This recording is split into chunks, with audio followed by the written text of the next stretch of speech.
Katie Vick, all that stuff. Yeah. I'm about to say, you don't need to break down Triple H's Hero Reel. I've watched most of it. But yeah, I just found that so fun. Yeah. The most heel act of all, booking himself as a babyface. What a villain. Well, the funny thing is now he lives the babyface life. Yeah. Being the tip-top guy. Well deserved, too. Yeah. I love it. Oh, man. Good stuff. Good stuff.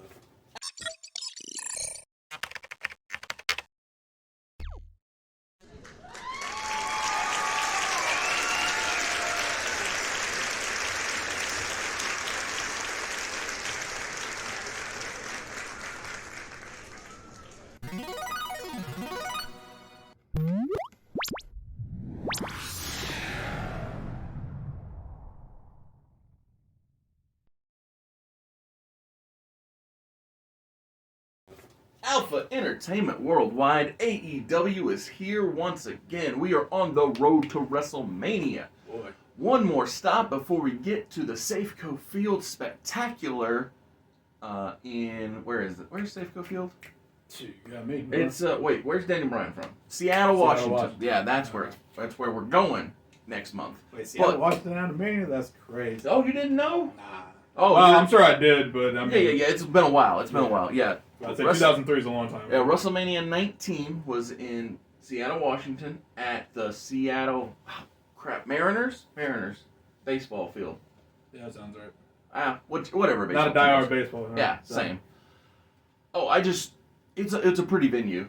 Yeah, Is the only reason. I've seen the stadium, yeah. so I mean it's gorgeous for sure. But yeah, we are on the road to WrestleMania. One more stop, that being No Way Out, via the Raw brand. And speaking of the Raw brand, I was about to call it No Mercy again. Oh, it's okay. But yeah, speaking of the Raw brand, we start this episode in February on the 3rd? Yep. 3rd of 2003 with Josiah. How you guys doing? So, we start off the show with the Samoan SWAT team coming out to celebrate their big tag title win. We got some fire dancing? Yeah. Sweet. No, we got the... Maybe we can get Samoa Joe over there. His whole family did the dancing gimmick. I mean, they did kill it too. It was great work. The true story. Man. I mean, it's how he started his performing life with the family on stage and all that. You know what? I do remember that too. Yeah. Man, Samoa Joe's great, man. Just today, Brandon, myself, and Ahmed were looking up Samoa Joe's IMDb. It's some quality work right there. I'm sure it's staggering. Well, I'm just saying, so he's doing voice work in Suicide Squad Kills the Justice League. Yeah, that's that video game that still has no release date, right? Right. But it is rumored to be the largest Batman Universe game ever. Really? Even bigger than the Arkhamverse. Correct. Okay. From the same creator. Yeah, same people. I can tell by the Harley Quinn design because he looks exactly absolutely, the same. Yeah. We got that and we figured it out. Yeah. But him doing that work in Twisted Metal as Sweet Tooth. Yeah. And, it was just, I love that guy. Yeah, no. Joe, like I said, Joe's awesome. Big fan of him, man. Glad he's still kicking. Samoan SWAT team, yeah. Yes. Sorry, the other Samoans we're talking about. They stayed while they don't wish injury on their opponents. They do wish Batista well in his recovery as what did he tear his pec, I think? I think so, yeah. Pec or bicep, something like that. Yeah. Something in this general region. Yeah, I say in this ballpark. So just pick something there. But or just ask the Google, it'll tell you. There you go. That's what we did. So we need to get him off the active roster on that injured reserve list. Exactly. Oh, that's a pain in the behind. Yeah, hate that thing. Worst feeling. But I'm telling you, if it weren't for the rules of not booking injured wrestlers and not being allowed to use guys who were let go, it'd be such a cheat life. It would be too easy. It'd be too easy. Very fair, very fair. But nonetheless, but yeah, they say, listen, whenever Batista's back, Batista can challenge him and they'll beat him again. No problem. They also say that unlike the previous champions, they will be fighting champions. They will be defending these belts. And after they finish that statement, Rikishi states that he is also a part of the U.S. Tag Title Tournament. Oh, okay. That will be taking, not tag title. It's okay. I'm with you. The United States Championship Tournament. Yes. That will be taking place starting after No Way Out. Okay. Leading up to Mania. It's funny. I was thinking that he was going to announce that he's doing a Freebird rule with, it's like, it's a new day. Yes, it is. Yes, it is. Nah, we'll save the Freebird rule for when it feels right. Oh, sure. I was just kidding with you. I was just kidding with you. Because I'm about to say, I'll be defending the tag titles too. Don't worry. Exactly. I just want the extra number one. I'm about to say, Rikishi's been tag champion enough. Actually, he's been tag champion in this universe. Yes, already, so exactly. all good. Yep. R&D Solutions come out, beat some local Washington, D.C., because that's where we're at, jobbers. Oh, good. And so is this Rico and Dustin? Yes, Rico and Dustin. Cool. They win, because honest to God, I cannot remember Rico's finisher to save my life. Sure. I want to say it's like a wheel kick or something of that. I remember him kicking a lot. Yeah, he was a big kicker. And he was pretty good at it, too. Yeah. Well, the funny thing is, a lot of people, I think John Cena specifically, and I think maybe Shelton too, have said that Rico Constantino is the forgotten man from that OVW class that everybody touts. Yeah. So obviously people. He was in that same group. I didn't know that. I didn't know that at all. Him and John Cena, the prototype, were tag team champions in Ohio Valley Wrestling. Wow. Oh my goodness! I can't believe you didn't know. That's so fun. No clue. Yeah. Oh, because you don't hear about Rico anymore. That's the thing. Right. Well, speaking of tag teams, did you know that, or do you know who Charlie Haas used to team with before he teamed with Shelton Benjamin? No. So this is a sad time. So prepare yourself. Mm-hmm. As you may have noticed, Charlie Haas always had wrist tape that said RUSS. So in OVW, Charlie Haas teamed with his brother Russ, who died while they were in OVW. And as you know, Shelton Benjamin teamed with Brock Lesnar. And with Brock getting that rocket strapped to his back and sent to the moon, that's when they had the bright idea of putting Charlie and Shelton together because they both had the shared amateur wrestling history. Yeah. And so it's unfortunate that he lost his brother, he found a great partner in Shelton. New brother in Shelton. Absolutely. Dang. I didn't know that, man. But that was OVW's tag team division because OVW's main event division was Nick Dinsmore, it was Doug Basham, and it was the Damager. Wait, Nick Dinsmore, that's the Eugene? Eugene, yeah. He was, oh my goodness. Do you know how Eugene came to exist? I'm sorry that I'm going off on this tangent. You're good. That's the whole point of the show. Oh, I know, right? But I love OVW history and lore, right? So do you know how Eugene the character came to exist? No clue.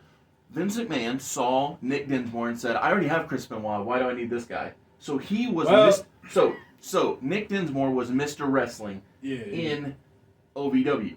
He was their perennial technician.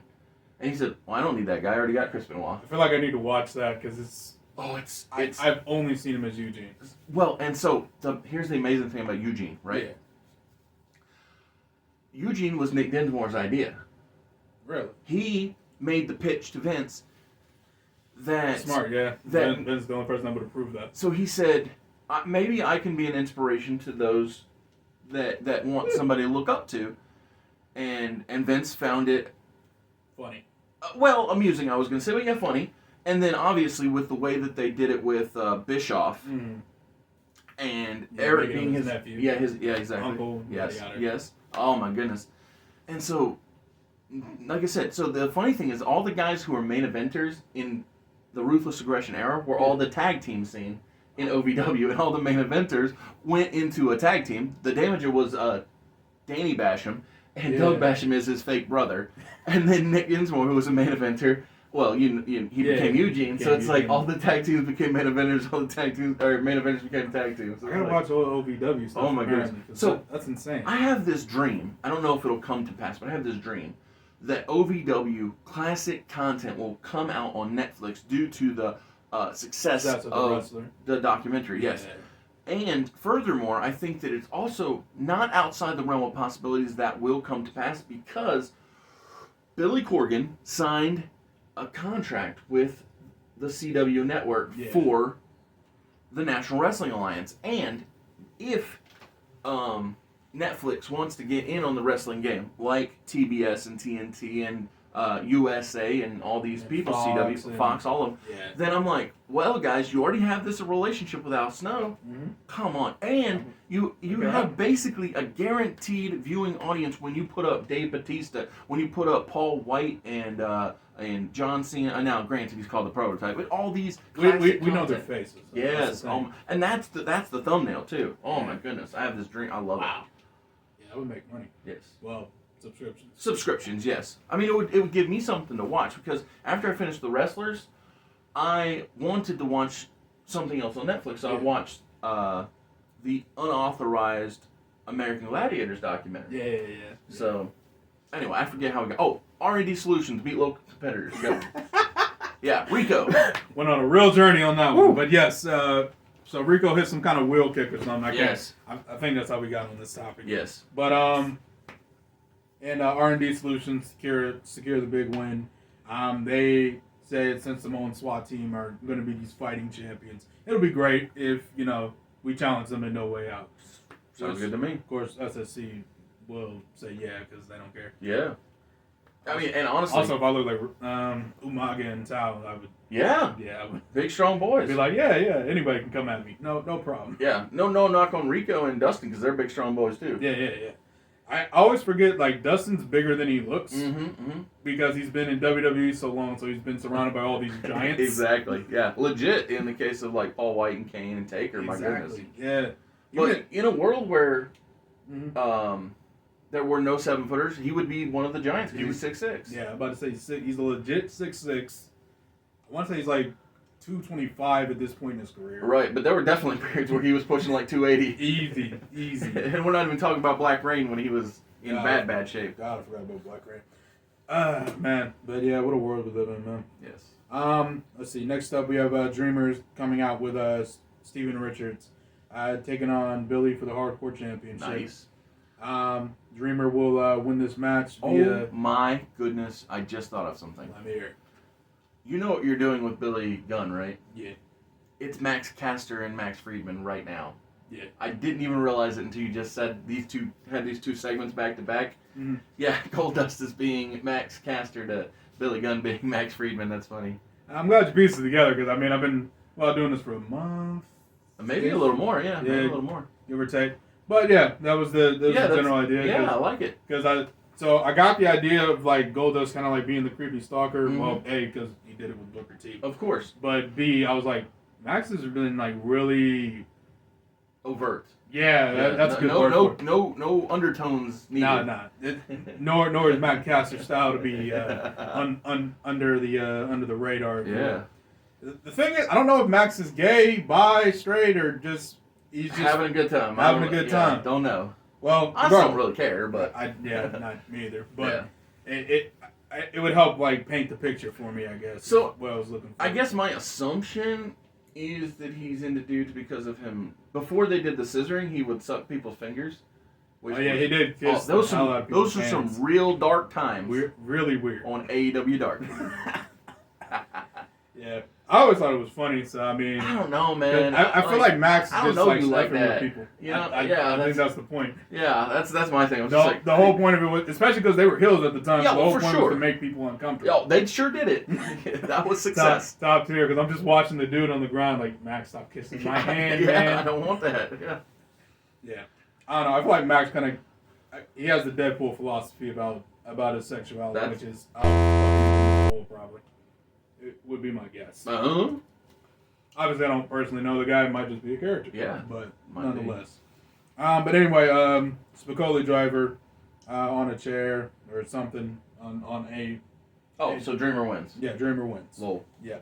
After the match, Dreamer and Richards introduce Raven's replacement, Al Snow and Head. So they pick up 2 members. Oh, I like that. For the price of 1. That's fun. But they join the new incarnation of Hardcore Vice, Hardcore Legends, etc. Yeah. Go to a commercial break. Ooh, can I add the name Legendary in front of Hardcore Vice? Legendary Hardcore Vice. Yeah, I can work with that. Yeah. So there was this period of time where Star-Lord had a comic run, and it was called the Legendary Star-Lord. And when you said sounds like something Quill would do. When you said Hardcore Legends, I was like, man, I kind of want this to be the legendary Hardcore Vice. When everybody's like, are you guys really the Legends? Because I mean, the Legends like of the ECW. Yeah, you kind of seem like the lessers. I mean, listen, they were still in ECW. Yeah, they would be Legends. I know, right? However, since we're in Alpha Entertainment Worldwide, not so much. Exactly, the lessers. However, I will say Dreamer is holding down on that hardcore division. Well, I'm just saying, so when I recreate the logo that you'll probably see right now, I thought it'd be fun to put that on there. Yeah, can we just like scribble it in like pencil or something, like spray I'll figure paint? it out. Yeah. I could probably find some spray paint. I can. Font. I got faith in you. I got faith. What was that? Commercial break. You come back. Goldust is just checking on Billy in the trainer's room. You know, Billy's like you do. Yeah, like you do. He's icing down. He's a little hurt. Goldust hands him an ice bag and says it's melted. You know, real subtle, real subtle stuff. Yes. Rigo comes in and goes, "What are you doing? We have a tag title match in 2 weeks. Short time. Yeah, very soon. Very soon. Drags him off in a segment. That's just, for kicks and giggles. Absolutely. And then last but not least, we finish off the show with a segment. Other stuff happened, but Sure. The important thing is Eric talks about the 12-man U.S. title tournament. He said he is adding Randy Orton to the U.S. title tournament. So it's him, Cena, Kurt, Keish. Oh, sorry, my bad. No, you're good. I got 4 of them. I was about to say, good stuff. You remember anybody else? That's it. I think that's it. Yeah, all right. I might if I try hard, but that looks good. Go for it. All right. So the tournaments will be. So you already said Keish, perfect. Kurt, Shawn Michaels. Okay. Billy Gunn. All right. Rico. Yep. Rob Van Dam. I missed him. Yep. Rob Van Dam. Orton, who we just added. Hardcore Holly. Okay. John Cena, which I think we said. Yeah, I did. Yeah. Chris Jericho. All right. Steven Richards. Cool. And Scotty 2 Hotty. Nice. I like it. Thank you. That'll be fun. That'll be an entertaining tournament. He reiterates the earlier statement of this will be happening after No Way Out, leading into WrestleMania. He also states this is going to be a great time as he tucks in his check into his pocket. This is like his going thing. He's getting paid off. I like that. Yep, because he then adds, it'll be great for Christian to defend the world, U.S. title at Mania if he makes it, because he'll be wrestling Ric Flair in 2 weeks.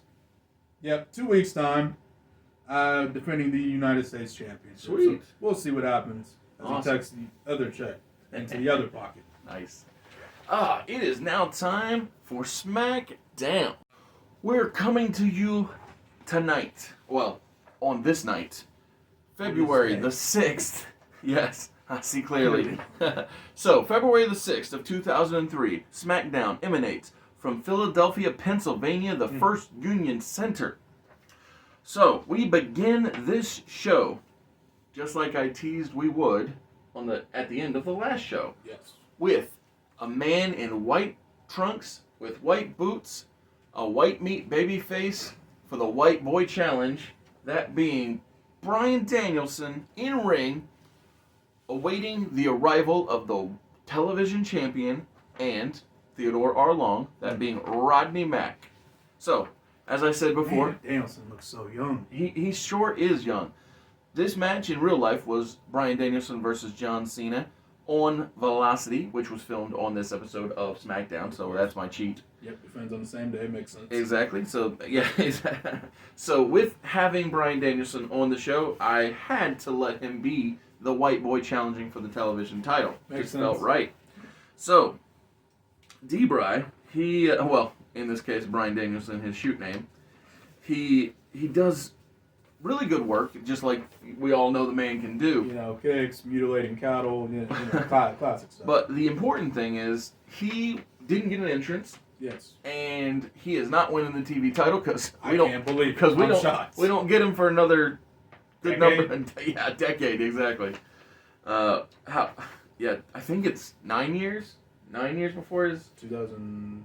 Because it's the first season of it's 2010. So it's first season of NXT, which is 2010. Yeah, the game show. So 7 years. Yeah, 7 years. But still.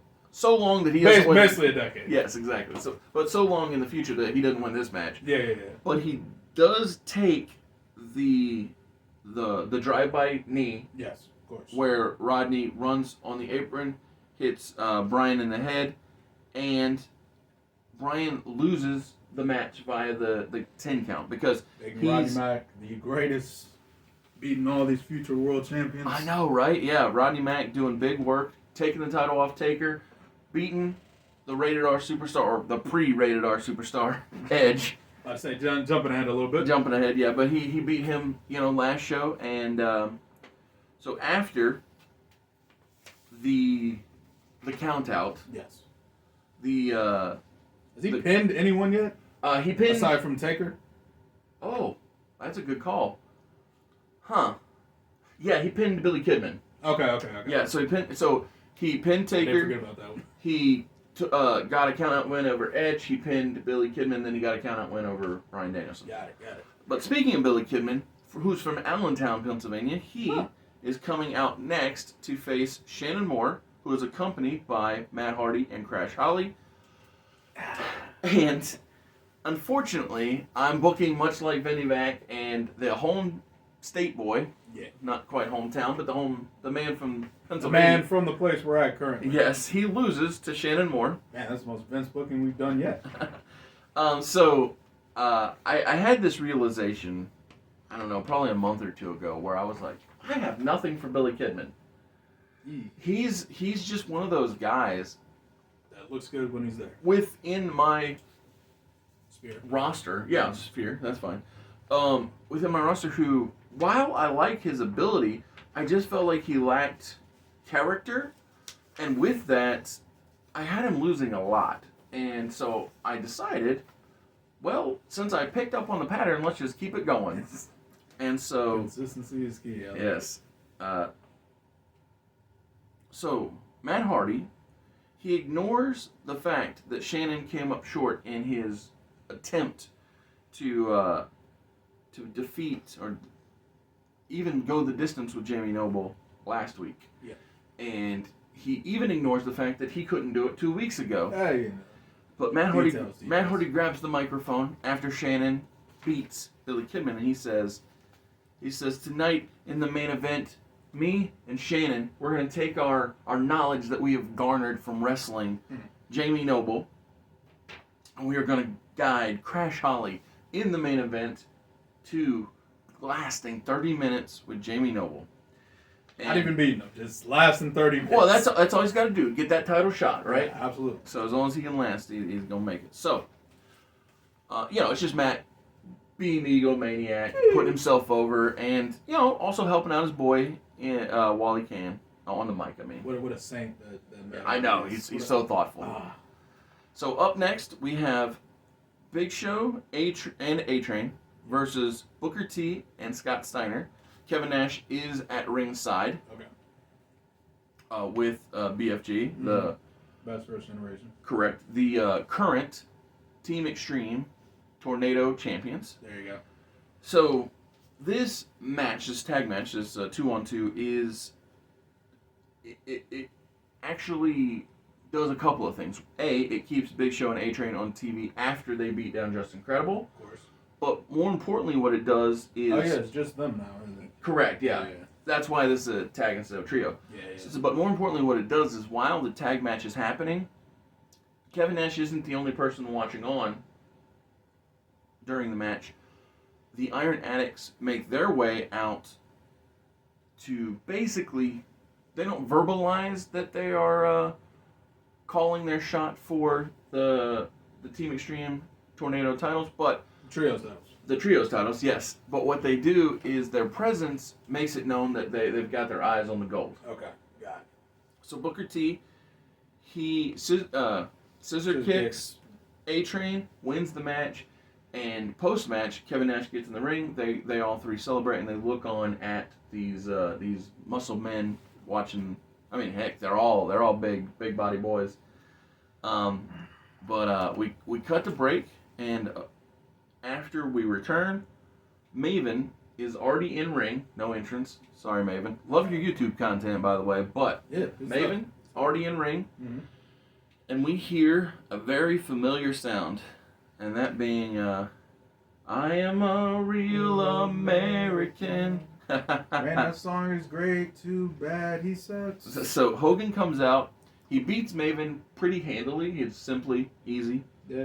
Post-match, Hogan, he grabs the mic and he brothers up. He calls out the undisputed champion, Hunter Hearst Helmsley. He says, brother, I beat The Rock at Starrcade, brother, and I'm the next undisputed champion, brother. Now, guess what Evolution does? Nothing. Correct. Yeah, they don't acknowledge him. They don't acknowledge him. And so don't pay that old man anymore. So how old is he at this point? 50? In this, yeah, probably 50 something. 2003? Yeah, 50 something. Because he was in his 40s with that Hollywood run in WCW, right? Yep. Jesus. So post the Hogan call out, but not answered. We see the Deadly Riders at a bar. They respond to Hogan calling out Hunter, and Taker says that the Beast is already on the shelf, but it's time for that young punk Randy Orton and that old dog Nature Boy to be taken out back. Woo. And for them to rest in peace. Yeah. So the Deadly Riders are en route to getting their revenge on Evolution. Now, granted, the Undertaker's original beef came from Batista eliminating him from the Royal Rumble, and Batista's out, but he's just deflecting. He's just deflecting his I'd say, animosity. I can't beat you up, so let me beat up your friends. Exactly. So in the semi-main event of SmackDown, we have one of my all-time favorite wrestlers, Ron Simmons, Farouk, taking on, well, the man that lasted from the first iteration of the Nation of Domination to the last iteration of the Nation of Domination, that being D'Lo Brown. But because next week, I believe next week, is D'Lo Brown's last appearance for the company, if not next week, then very shortly. Yeah, it feels right. Then, unfortunately, D'Lo Brown loses. Yep. And gotta do favors on the way out, just the rules. Exactly. It's only the right thing to do. And, technically, it turns out that next week isn't D'Lo's last, but, this might be D'Lo's last appearance. Regardless, my point is, D'Lo Brown loses to Farouk, and in the main event, Crash Holly, with the tutelage of Matt Hardy and Shannon Moore, he lasts 11 minutes and 34 seconds. Wow. And loses to Jamie Noble, who closes out the show holding up the Intercontinental Championship and going out strong, not needing help. Doesn't matter that Matt and Shannon are there. Crash Holly loses to Jamie Noble. Clean as a whistle. Time for Monday Night Raw. Woo! Alright, so we open up Monday Night Raw on 2/10 of 2003. So, we start the show off with Eazy-E coming out. He has a lot of announcements to make, so he's going to go ahead and run these through for the people so we can get to the great action we got tonight.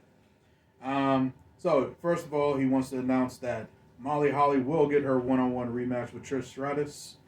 And that'll happen on No Way Out, is where I put that. Yes, I did. Good job, Josiah. Yes. This is the number one checked.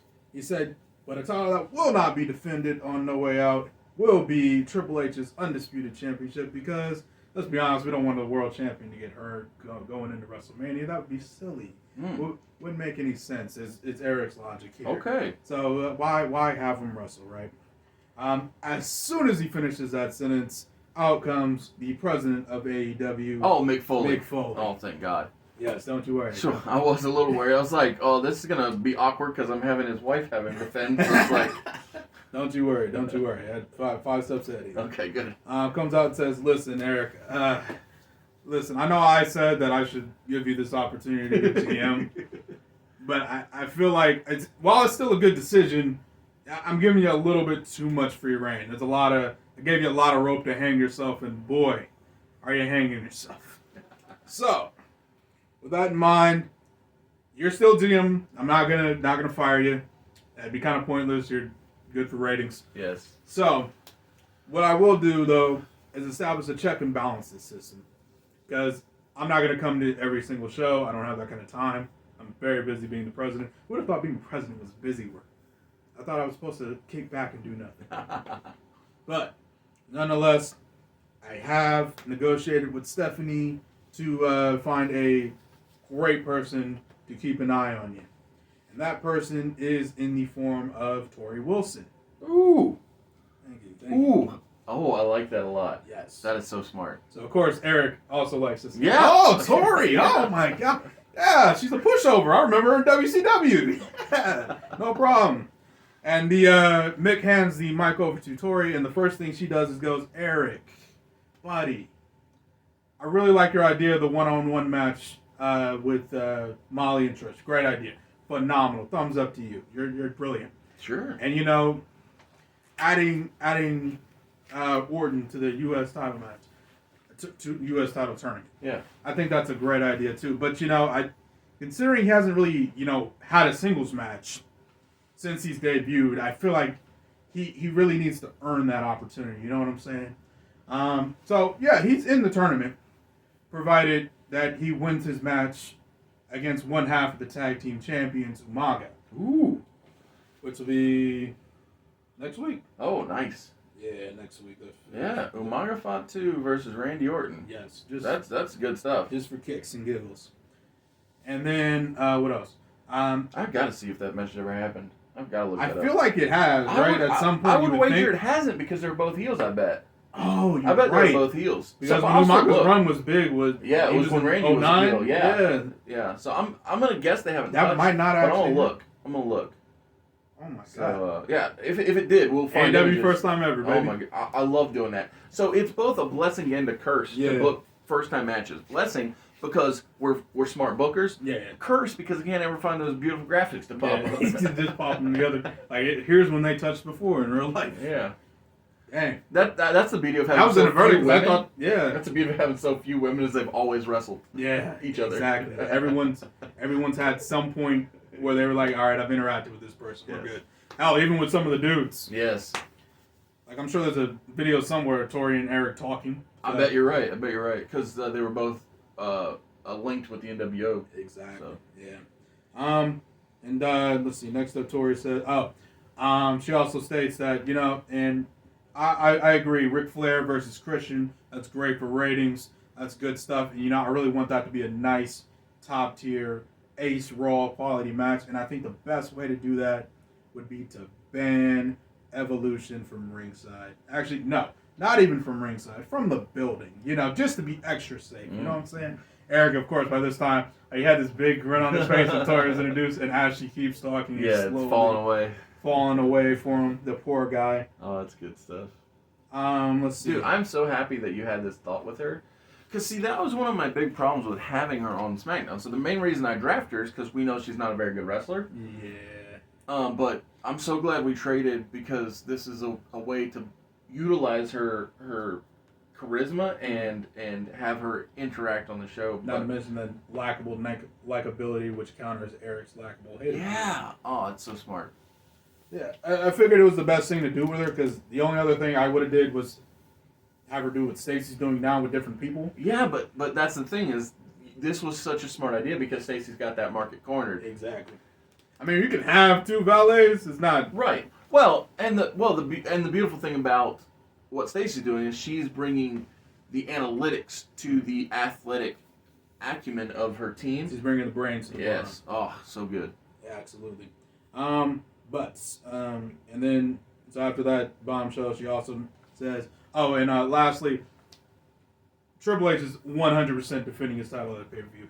It would make no sense for us to try to sell a pay-per-view without the world champion. Yeah. No offense to all the other guys and girls, I'm sure they could. Yeah. But why tempt fate? Yes, you know what exactly. I'm saying? Yeah. And I figured we need a number one contender though. We need someone who could really challenge Triple H. So I decided to go with some proven commodities. Guys who've wrestled Triple H before, have a lot of history with him. So tonight in the main event, it'll be Chris Jericho, former undisputed champion, taking on Shawn Michaels. Ooh, okay. To determine who will be wrestling Triple H at No Way Out. Beautiful. Thank you. So that finally wraps up that really long, classic Raw promo segment. Yeah, but important. But very important because there's a lot of loose ends we need to tie. Yeah. Next segment, obviously Jericho talks some trash, says, I'm going to beat Shawn Michaels, childhood hero, but let's be honest, Triple H is a legend. I beat Oh Stone. my goodness! It just hit me that you're doing Shawn Michaels versus Chris Jericho, and Chris Jericho, Kane, and Sean O'Haire are the reason that Shawn Michaels isn't challenging Triple H at WrestleMania because they teamed up to eliminate him from the Royal Rumble. See, this is why I love Oz, because he remembers all this stuff. Catches on really easy. Yeah. But that pretty much what he just said is what Jericho says in the promo. Yeah, beautiful. And he said he will continue to keep Shawn away from Triple H and the Undisputed title because, let's be honest, that old man doesn't need to be world champion. Been there, done that. Been there, done that. Meanwhile, because I think this still happened in our universe, did Jericho still beat The Rock and... Oh, he beat Rock and Stone Cold on the same night, yes. The only difference was instead of being Kurt, it was Booker. That's what it was. Because of Starrcade instead of Vengeance. Yep. Okay, cool. I just wanted to piece that together because I remember we remixed a little bit of it. But I couldn't remember all the little details. Yep. Kurt was taken out, Booker was put in. Perfect. All right, so, still happened. He still has that bragging right. Yes. Was still Undisputed Champion. So, you've heard Jericho make that was speech. too important for me to not keep beating The Rock and Stone Cold on the same night. Yeah, so I'm about to say that was a talking point for literally 10 years of his career before he did other stuff. Absolutely. And then he sends out his new troops, O'Haire and Kane, to handle some business with Al Snow and Richards. Okay. Which they do easily. Very handily. I can't remember, was O'Haire the one who had the Widowmaker, the reverse AA? Yes. Finish? But in WCW, his finish was the Swanton Bomb. So Swanton Bomb from a big dude. He was what, 6'3", 6'4"? Right? He's big. Jacked. Oh my goodness, yeah. Which is funny because he's still going to look small next to Kane. Right, exactly. And which means I feel like, could still get away with the flippy stuff. Is what was the point of bringing it up. Smart man. Yeah. But it ends with a choke slam, then a Swanton Bomb. It's perfect. Yeah, I love it. After the match, Shawn brings Kane down, whispers something into his ear. Mm-hmm. So they pin Richards. Okay. And then, as soon as Shawn's done whispering into his ear, Kane goes out of the ring, grabs Al Snow, and hits him with a tombstone pile driver through the announce table. Beautiful. And that was that segment. I love this pairing. Oh, it's so smart. Thank you. Devil's advocate and the devil, I figured. Devil's favorite demon, yeah. Figured it flows pretty well. Yes. Wrestling's greatest tag team beats a couple jobbers, just to get them on the show. Yeah, that's beautiful. I love those guys, and what this does is it really highlights the depth of the tag team division. Yes, so and also the fact that we have a tag team division. So here's a question I have for you. Yeah. Do you remember how Chris Jericho is known as the King of the World? Yes. And currently, there's no name for Sean O'Haire, Chris Jericho, and Kane. The group itself. The faction. So, I'll ask you off air. That way, in case you don't like it. But I have a working idea for a name for the trio. Yeah. Okay. Yeah, because I couldn't come up with anything just because. We'll talk about it. Of course, yeah. Actually, please stand by. Anyway, back to the show. Hey, so like I said, Wrestling Greatest Tag Team came out with Stacy, handled business, left, real simple stuff. Victoria barges into. So while they're having their match, I want the commentary team, and I'm not even asking, I'm telling, to put over the No Way Out match where Christian and Kurt Angle are having a hair versus hair match for their egos that are really what's on the line. Not so much the hair, but it's the ego. It's the boastfulness of I took this from you. I took this from you. And so that way they can two birds, one stone type thing. Works for me. Yeah, thanks. But yeah, cool. Because what did I just say? Victoria barges into now the shared Tori and Eric office. To be upset about not being a part of the women's title match. Oh my goodness. The beauty of having a female general manager or whatever title she'll take. I haven't come up with one yet. That's fine. Well, whatever you want to... Power player. Whatever you want to call it. Yeah, person in power. The beauty of that is it gives the women's division, somebody to put their ire toward. And I like that a lot. Because in Impact, there was a period of time where Maria Kanellis was the power broker of the women's What was that in Ring of Honor too? Ring of Honor, exactly that too. Mm-hmm. And I was just saying that's smart because like none of the boys bow up to Steph because obviously ain't nobody gonna throw hands on her. Right. And so on the Raw brand now, the women have a person that they can really sink their teeth, especially heels. Oh my goodness, that's gonna be fun. Yeah. So I wanted to take advantage of that early. Yeah. So she's mostly yelling at Tori. Eric kind of sees that and just takes a very shy step back. And just like, okay, balance the checks, kid. Yeah. It's all you. It's almost like, are you going to regret this? So she's upset about not being in the women's title match Mm-hmm. because, former champion. Yep. She was the champion before Molly, and it's not her fault Molly lost. Yes. And Tori's like trying to calm her down. She's like, okay, calm down. Well, as much as I hate to say it, Molly has a rematch clause. She's earned the right to have a one-on-one. And Eric just kind of sheeply steps in and goes, listen, I have an idea, and if you're okay with it, I just want to put it out there. She's like, by all means. Eric tells her she can get a title opportunity if she defeats Molly one-on-one next week. And Tori's like, not a bad idea. With the added caveat that the Black Widow Alliance is banned from ringside. Okay, yeah, that makes sense. Nice and easy. I'm with it. And Eric, not so hot on that idea, but it was like, I guess. Yeah. Sure. If we gotta. I guess if we gotta. That's still, I really want the match. Gotta be more entertaining if they were there, but whatever. So they agreed to it. Victoria's hot, but ultimately accepts the match. Let's see. Next up, we have a promo. Christian wishes Kurt good luck at the match in the pay-per-view and says, listen, I know we've had some heat with some harsh words traded, but just to show there's no hard feelings. I walked around the arena tonight and saw these nice Kurt Angle signs, all this love and all this adoration for our American hero. And I wanted to share these with you, maybe get you to sign a couple autographs for the kids, really show that you're such a great guy. And literally what this is, so Kurt's looking at the signs. Yeah, it's the edge gimmick. It's the edge gimmick. Yeah. Well, there's some things that are just too good not to do. Yeah, it's so easy. And since Edge and Christian were at this point in time essentially the same person in real life. Right. And, because honestly, Edge has not yet become that vile, that vicious, that rated R superstar. So he's a Jokey Kazoo guy still. And Christian, ever since seeing the error of his ways, or not even error, but the optimistic version of himself that Mick Foley saw, introduced into this world, I think it's genius. But yeah, something I can totally see. Of course, Kurt has no idea he's got this dumb grin on his face. He's like, I'll be happy to sign for the kids, man. That's what American heroes do, Yes. Of course, as he's pulling up the sign, Stacey sees and she just kind of giggles instead of telling him. Just it's funny. Yeah, in on the gag. Yeah. And then finally we hit our main event of the night: Chris Jericho versus the Heartbreak Kid, Shawn Michaels. Nice, solid, like you could. This is one of those matches where, like, they're going to wrestle again, like, just as a booker. So, like, they're not putting everything out there. So it's not the WrestleMania 19 match? No. Not even close. Just asking.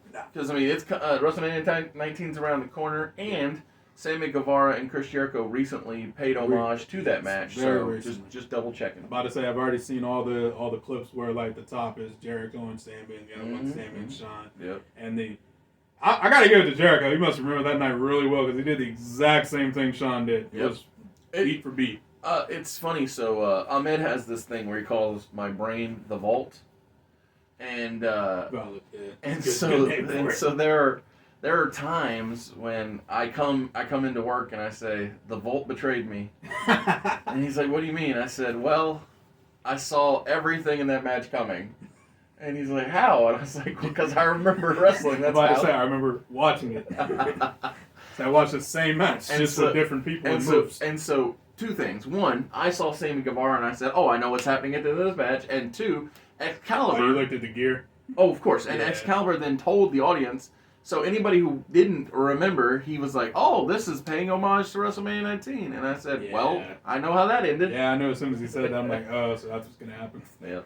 Which, I mean, to be fair to AEW, usually they're very good about not hammering down. Like, usually they're really good about being subtle. Here's the best part. Yeah. Here's the best part. He didn't remember, so it didn't ruin a thing for him. Really? Ahmed. Oh, that's okay, great. And so I did. So he said, "Oh, that was for me," and I said, "Yeah, I know." Now, but with or without the verbiage, we would have known where it was going. Just visually. No, I took one look at Sammy's gear and I'm like, "Oh, that's what they're doing with this match." Okay. Yep. I gotta admit, love the finish of that match too. The code breaker out of the shooting star. Yeah, who's coming out on top in this match? Oh, sorry, Shawn Michaels. Shawn Michaels. So we have Triple H versus Shawn Michaels at No Way Out. That's a beautiful match. They went like Lion Salt and the Sweet Chin music or something, just something cool. Of course, it's very very much something those guys could easily pull off. Yeah, I believe in both. Especially since Jericho's younger. Yeah, so he could really get the height for that Lion Salt. But yeah, now SmackDown. Whew. So this episode of SmackDown, which is the day before Valentine's Day. Oh yeah, right. 2/13 of 2003. It took place in Bakersfield, California, in the Centennial Gardens Arena. So, fun fact, I've been to this arena, and I met one of your favorite wrestlers of all time here. Rey Mysterio? Rey Mysterio was the only man willing to take pictures and sign autographs. What a great guy. Well, that's not entirely true. Ranjin Singh, the manager of the Great Khali, he was also willing, but nobody really cared. Oh, that's cool. But yeah, I saw John Morrison, The Miz, a bunch of guys just race on by. They were just like, I don't want none. Fair but enough. Yeah, I just thought that was why Rey's great. Just a fun fact. Legend. Speaking of facts, we begin this episode of SmackDown with, well, I was wrong last episode. I said, oh, this might be D'Lo Brown's last appearance. Well, I was wrong. Farouk beat Ron Simmons last week, but this week is D'Lo Brown's last appearance. Farouk beat D'Lo. What'd I say? Farouk beat Ron Simmons. Farouk beat D'Lo Brown. Thank you. But tonight is D'Lo Brown's last appearance in Alpha Entertainment Worldwide until 2008 when he returns. Oh yeah, I forgot about that return. Yes. So, D'Lo opens the show with the former Intercontinental Champion, Chavo Guerrero, who is still steaming mad that he lost this championship to Jamie Noble at the Royal Rumble. Yeah, Chavo's one of those guys real good at covering his emotions, I'm sure it's well handled. So, Chavo, who is the smaller wrestler in this match, is like a very aggressive dog, a pit bull, if you will. Okay. He's just got that dog in him. Oh, he's angry, and he's vicious, and at one point we see Eddie Guerrero watching on in the back, and he's just got his head in his hand. He's like Captain Picard. He's like face palming. So the referee keeps pulling Chavo off of D'Lo while he's putting the boots to him. And the ref's like, don't make me disqualify you. And so, before the referee can disqualify Chavo Guerrero, he lets up on D'Lo. He goes up to the top. He hits a frog splash, and he beats D'Lo Brown 1, 2, 3. And like I said, the last time we see D'Lo for 5 years, he gets that Ring of Honor and that TNA wrestling run. Yep. I think he even goes to Japan for a little while too. That I didn't know. I remember the TNA. Pretty sure he was in Pro Wrestling Noah. Okay. For at least a cup of coffee. Yeah, that sounds all right. But after this heinous beatdown by Chavo to D'Lo, we get the not quite hometown hero or that hometown pop, but we do get the cruiserweight champion Rey Mysterio coming out in a match where the clock comes up, and if his challenger can last 30 minutes, he will earn a Cruiserweight Championship match. However, that challenger, that man that Rey Mysterio is taking on, he has yet to be able to buy himself a victory. That is Nunzio. And in just 8 minutes and 15 seconds, Rey Mysterio defeats Nunzio, and the losing streak continues. Gotta love old Nunzio, man. So, this gag will pay off. Eventually. I promise you. And it's going to happen after Backlash. Okay. And it's going to be fun. It's going to be worthwhile. And after Ray gets that fun, that great hometown area pop, yep. we then we get Matt Hardy, and he does what he does best, and he ignores his failings, and instead he celebrates his achievements because he's a positive thinker. This Matt Hardy, of course. And he says, one of his best qualities. he comes out and he interrupts Rey Mysterio, and he says, "I have reached my goal. I have gotten under 225 pounds, and I am now eligible to challenge you for that Cruiserweight Championship." Oh, man.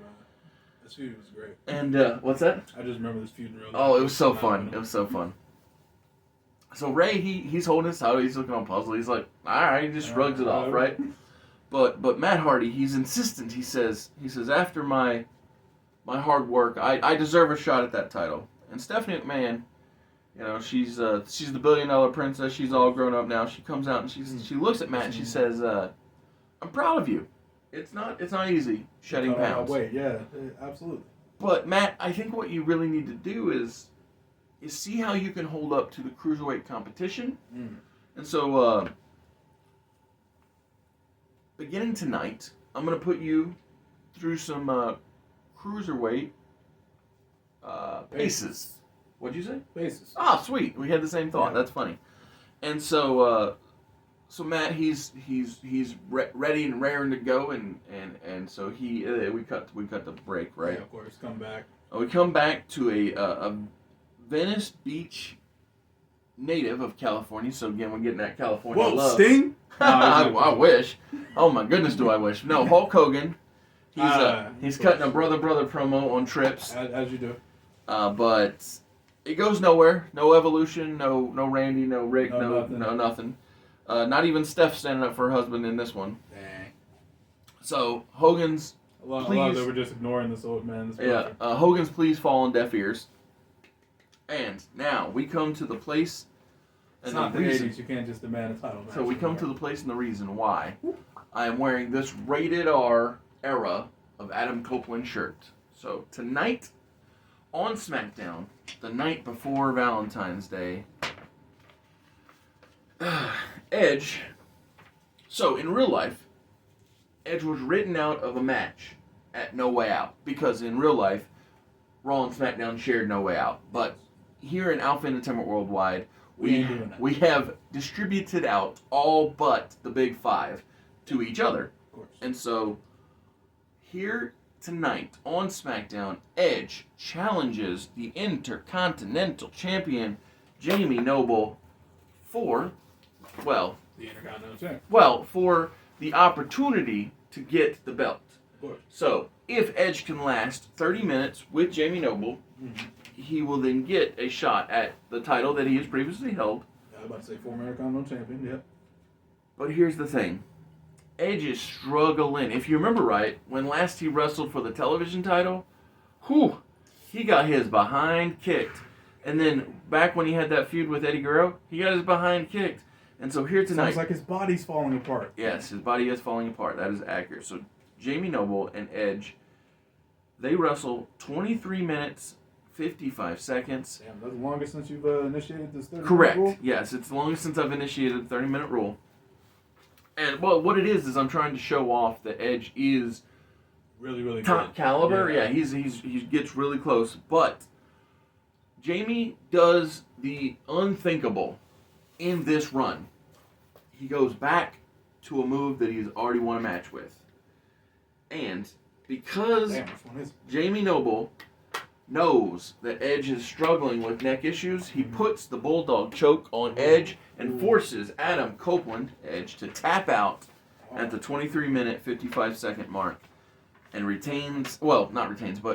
ends this Excellence Initiative match and doesn't have to defend the title against Edge. And this will be the last time we see Edge until March of 2004. Crazy.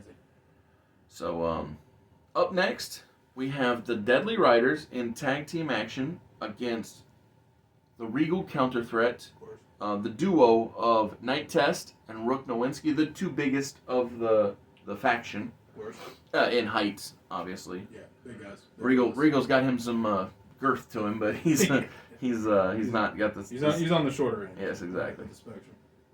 So the reason this match is happening is because Taker and Palumbo, they said that they were going to take out Evolution last week, and Taker has had his eyes on Evolution ever since the Royal Rumble, and we have to familiarize and refresh everybody's memory about how vicious and how deadly these riders can be. Chuck Palumbo hits Rook Nowinski with a hellacious last ride. His head hits the mat. Oof. The hand hits the mat 3 times. 1, 2, 3. The Deadly Riders win, and we are well on our way to the end of Christopher Nowinski in Alpha Entertainment Worldwide. Unfortunately, but it is what it is. Yep. So, such is life. Such are the rules. Yes. So the semi-main event is Billy Kidman, representing the Cruiserweight division, taking on Matt Hardy, freshly into the Cruiserweight division. New body. And, yeah, exactly. Matt Hardy goes over because, as I already stated last episode, Billy Kidman is kind of a lost commodity here on my show until he gets found. He's lost until he gets found. And the main event is the White Boy Challenge. Of course. So I knew we were missing something on the show. The television title gets defended by Rodney Mack, who's he gets accompanied to the ring by the NPAA, that being Farouk and Bradshaw, bring the whole squad, and Theodore R. Long. So the big challenger this time, Magic Mark Jindrak, accompanied by Jacked Johnny and Vascular Val. Lovely. So yeah, that's a white boy for you. Yeah, yes, exactly. So the thing is that throughout the match, it's basically all hands on deck. Teddy helping Rodney, Farouk doing his best to make sure that Rodney walks away with the title, Bradshaw doing all kinds of chaos. And while the match is happening, Johnny and Val start throwing hands with Farouk and Bradshaw. As you do. But the thing is, that still leaves an odd man out, that being Mr. Long, who, even though he's not an active competitor, can still be quite the nuisance for the challenger. And so, as Mark Jindrak goes up top, he's going to try and hit this big lariat off the top. Of course. Teddy Long trips him up. He falls. Crotches himself. Exactly, on the top. But at this very moment, that's when friend of the Iron Addicts, Jamie Noble, comes out, runs off Teddy Long, but it's too little, too late. Mark Jindrak eats the knee from the drive-by. 1, 2, 3, 4, 5, 6, 7. Oh my goodness, Mark Jindrak's back in the ring. Rodney Mack drops a knee on the back of Mark Jindrak's neck, cradles him at tight. 1, 2, 3. Rodney Mack retains, but what this does is it establishes that the Iron Addicts get what they want, the friendship with Jamie Noble. While it was a little late, he did put in a long match earlier with Edge. Yeah. And he did show that he's a team player. He cares, damn it. Yes, he cares. Exactly. Time for Monday Night Raw. How do we start? So, we have Evolution coming out to complain about the unfair treatment they've been getting since Tori's arrived on the scene. And, of course, that encourages both Tori and Eric to come out. So, let's see. You know what I find ironic about this development? is that in WCW, Ric Flair and Eric Bischoff were at odds, but so far in Alpha and Worldwide, they've been buddy. Eric has been willing to take anybody's money to do whatever makes his life easier. Pretty much, yeah. Yeah, so of course Tori comes out and says, "Guys, what's wrong? I'd love to communicate this." What do you guys feel is unfair? Yes. Is it the fact that you've been paying Bischoff off to do what you want, and I don't do that? Like, what is unfair exactly? Of course, this is when Triple H kind of like looks off into the distance. Flair kind of just goes, "Listen, what? I just feel like that my boys Evolution have a valid manager's license. They have every right to be at ringside. They've done the proper paperwork. You know what I'm saying?" And Tori says, "Yeah, that's great, but I've also, done this crazy thing where, she watches the product and she's seen what they do when they've been around ringside, and to protect the integrity of the show in the main event, she feels no need for them to be at ringside." Before they get a chance to really argue their point, Christian drags Flair out of the ring. Shawn super kicks Triple H. This leaves Randy Orton alone in the ring. And out comes Umaga. Ooh. And we're off to the races. It's tonight. Yeah, tonight's that match. Tonight's the night. Oh, it's beautiful. So Eric and Tori vacate the premises. We go to commercial. Once we come back, ding, ding, ding. Oh, my goodness. Randy Orton versus Umaga. Now. Yeah, this is family business right here. Yeah. Anawahi family and Randy Orton, or the Orton family. The Orton family, yeah. Third generation guy. Yeah. So, apparently, I'm sure we'll have the images up on the screen now. If they exist. Otherwise, I'll try to hodgepodge some stuff together. Yeah, figure it out. Honestly, God, so when I made this match originally, I was like, these two have definitely had a match. But now I'm thinking about it, I can't, nothing comes to mind. Right. So maybe they haven't. I don't think so. And if it was, it might have been like a tag team thing or something. Yeah, maybe. But regardless. Oh my god! You know what? There was this one time, and I'm not sure Umaga had a job, but probably. Remember that one time where Randy Orton and John Cena took on all the Raw roster? Oh yeah. They may have touched in that segment, maybe. They really like that gimmick because they did that with the Shield like 5 years later. Yep. Man. But so this is literally Umaga wrecking shop here. Also, you got to think about it this way. Yeah. Vince loves humiliating people. So he did it multiple times with the tag team division with Braun Strowman. Yeah, when he had a tag team division. Yeah. Well, yeah, so anytime there were guys that would team together, he would be like, "Oh, go be ruined by one single guy." Yeah. My God. When, literally, the Bar was one of my favorite tag teams at the time, and I literally cannot look at their reign the same way because they were beat by a 10-year-old child in Braun Strowman. Right. I'm like, Vince, I know you hate tag teams, dude. Do you know what I like about the 10-year-old? What? He was the kid of a referee. Yeah, no, I know. I thought that was Listen, that's a great moment for that kid and all that. And the referee too, yeah. Yeah, the referee. Was he in the match? Did he was the ref, yeah. Okay. So, yeah. And you know, that's a great family moment that they're going to remember forever. Forever, yeah. Absolutely. However, I don't know them and I don't care. Of course. No, I don't. I'm not saying it justifies it. I'm just saying it's amusing. Yeah, it's very humorous. Yeah. But as far as the Bar, I feel bad for him. Dude. My goodness. Especially because at that point, Sheamus and Cesaro were probably at their highest peak of underappreciated. Speaking of Sheamus. Yes. So, I think it was one of the YouTube wrestling channels.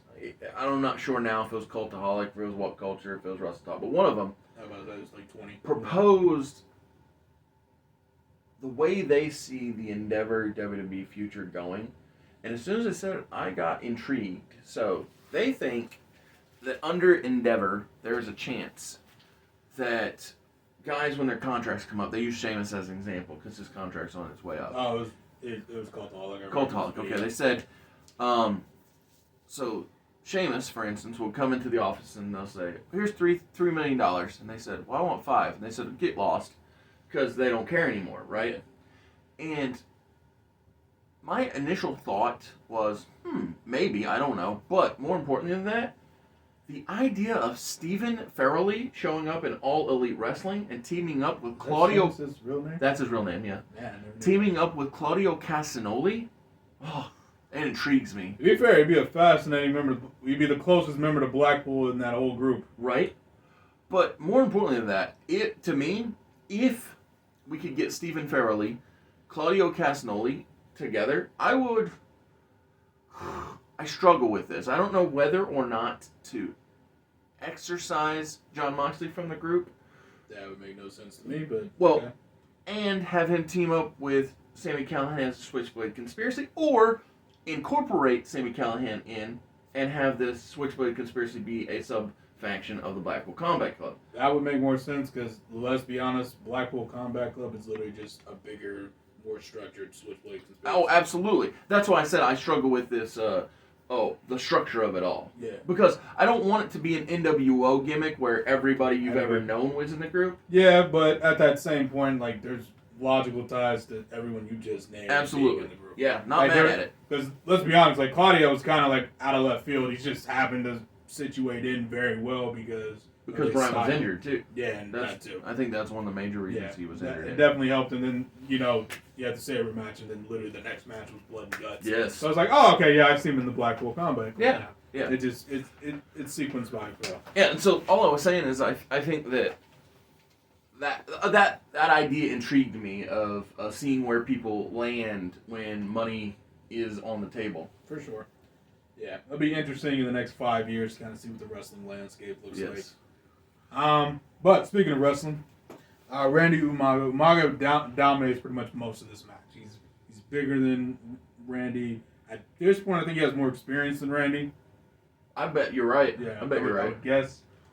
No, it's not even I bet. I guarantee you're right. Because I was looking this up when we were planning for the stuff. Yeah. Turns out that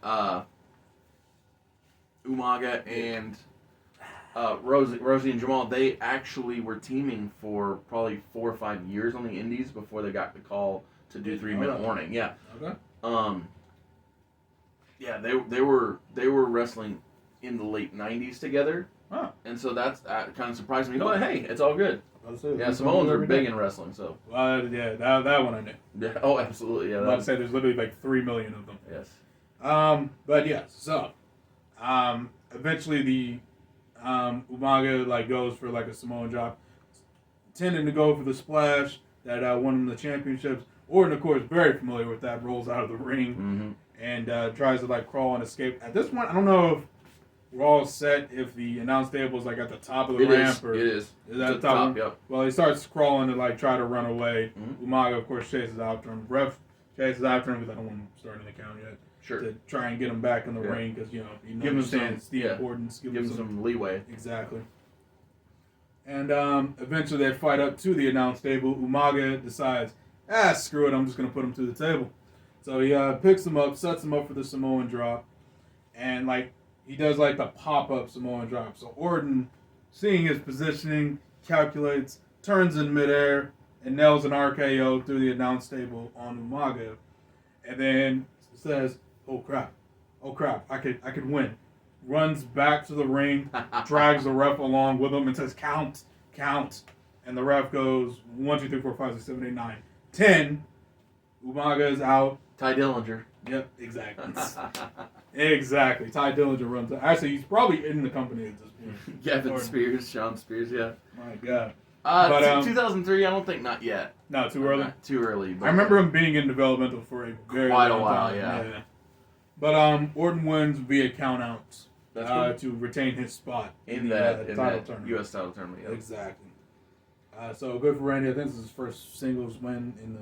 I think this is our first countout on Raw. On Raw, yeah. SmackDown's done it twice. I'm about to say SmackDown's done it too, but I know for us, one. Yep. So cool. But a lot of fun. Old Randall Keefe. Yep. Big W for him.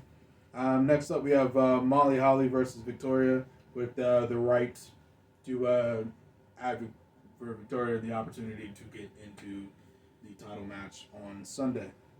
I think it's Sunday. Who cares? What day is your show? 23rd. Oh, the pay-per-view? Yeah. Yeah, it is Sunday. All right, cool. So, yada, yada, yada, Black Widow Alliances, bands. Do they listen, though? Yeah, they do. Okay. Because if they don't, Tori threatened to fire her. So. Okay. Simple. She doesn't play around. She's not Bischoff. There you go. But basically, they've wrestled before. You've done the classics. Again, similar to with Shawn and it's a Jericho TV match. last week. TV match, not a pay-per-view match. It ends with Molly hitting a Molly go round after Victoria unsuccessfully tries to put her foot on the rope and cheat. Mm-hmm. And 1, 2, 3 match is still a 1-on-1 at the pay-per-view. Next up, Hardcore Holly beats Al Snow. Why, you ask? I just wanted to put Hardcore Holly on the show. Hey, that's cool. That's cool. Give me the belt and have him beat everybody. Yeah, I mean, that was listen. That's a foolproof plan. That's what they're doing with Roman right now. I know, right? And who would have guessed it works? Cena does just a little rap segment, music video type situation, talking about the tournament contenders. Now that he officially knows everybody, he does Max Caster style diss track on each and every one of them. Says I'm gonna be the guy that beats whoever's. It's funny that you say Max Caster because John Cena's the guy. John Cena's the guy that Max said. Yeah, he's the guy I think of. Well, listen, he was the only direct person I can point to and go, oh, go check this guy out on YouTube. Sure. What he's doing is what Cena's doing in our world. Absolutely. But that Cena also did in real life. Oh my goodness, dude. Many decades ago.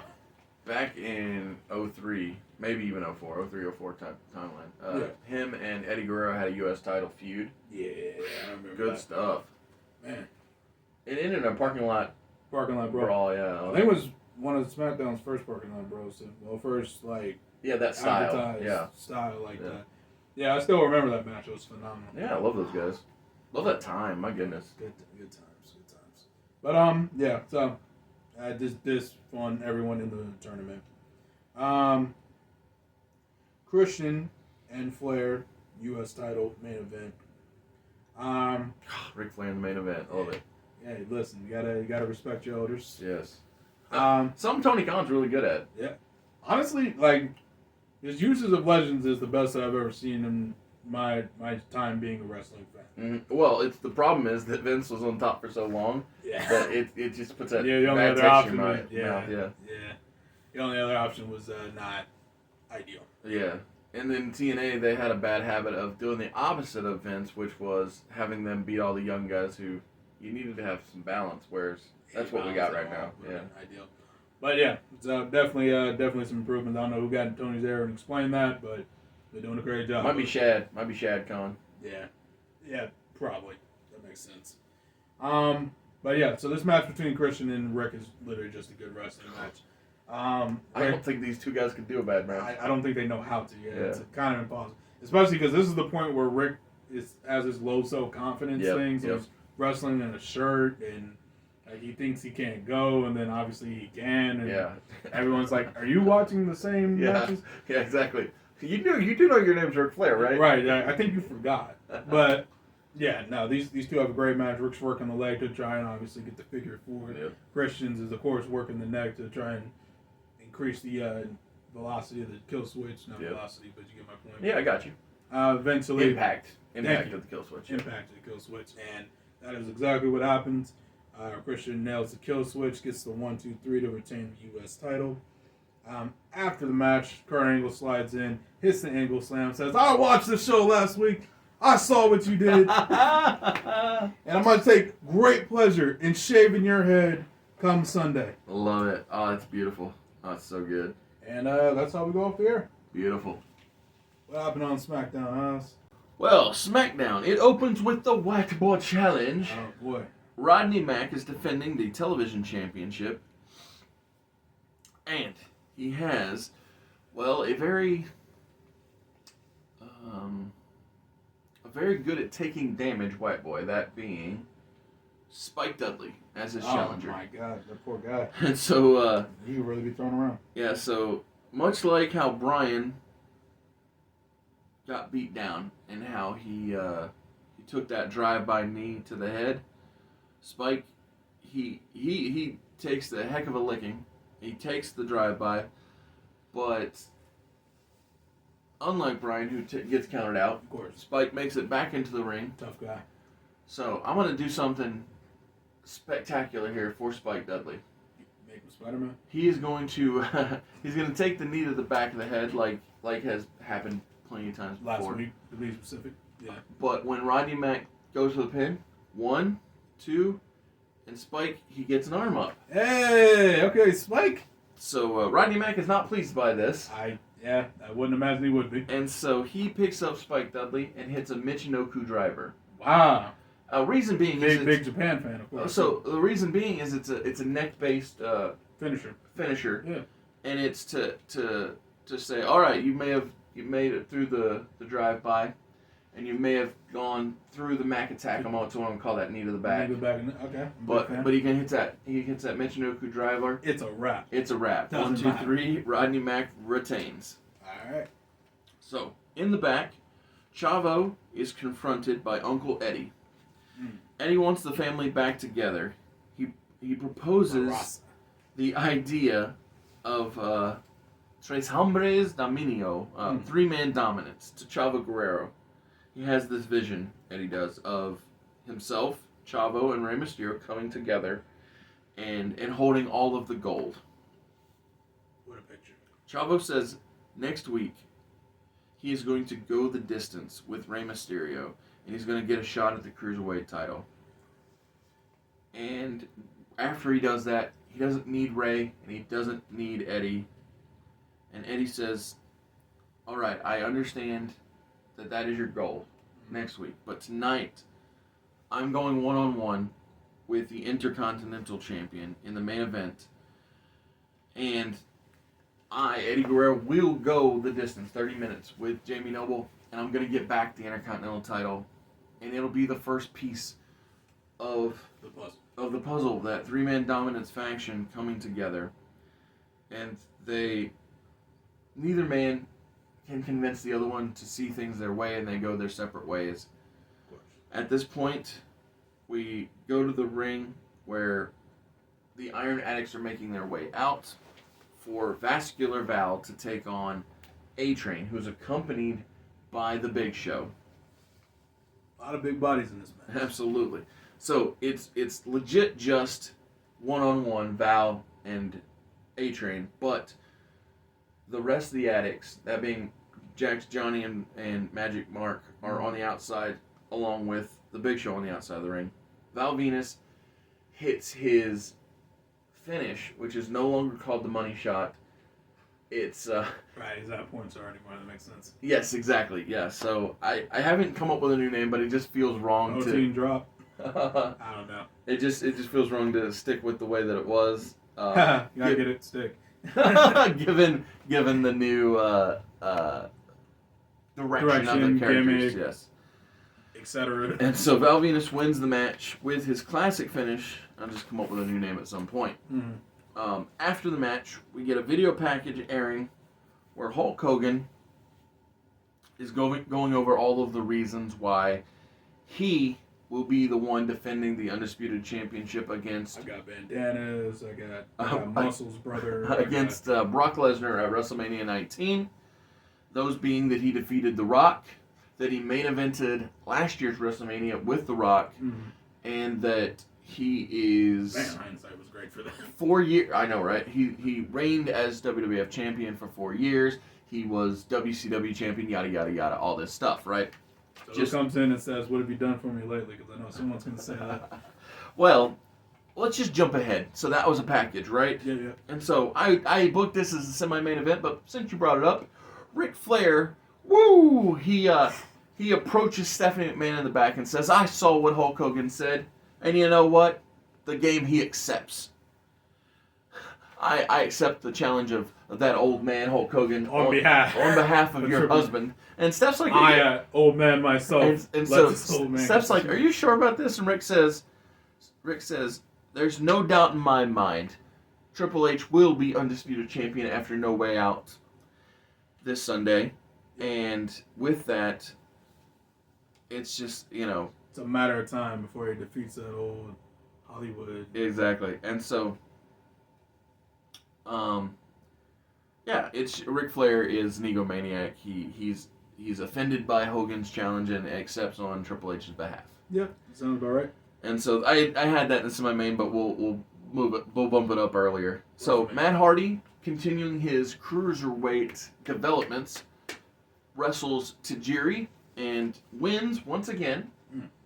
So proving proving that his weight loss was important and valuable. And apparently knows how to cut weight successfully because that drains you.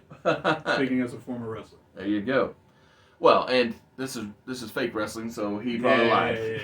He definitely lied. In the now current semi-main event spot, we have the Regal Counter Threat attempting to best the best first generation of Booker T, Scott Steiner, and Kevin Nash. However, this match, it's complete, utter, pure chaos. It's because of it happening under Extreme Rules, even though the three-man fighting are on behalf of the Regal Counter Threat are Rook, Knight, and Bishop. Mm-hmm. The King and Queen also get involved in the action because they cannot be disqualified under Extreme Rules. The thing is, though, Nash is so big that he basically takes on 3 people by himself. Well, I would say Bishop Storm Okay. and King William collectively. Okay. And Big Papa Pump is such an egomaniac that Give me all the freaks. after he knocks down and knocks out Chris Nowinski, he lifts up and presses Queen Terry. Oh, Jesus Christ. like the nutcase that he is. Uh-huh. And so Booker T beats Night Test in 18 minutes, 12 seconds. So the Regal Counter Threat do not get a title match. Good stuff.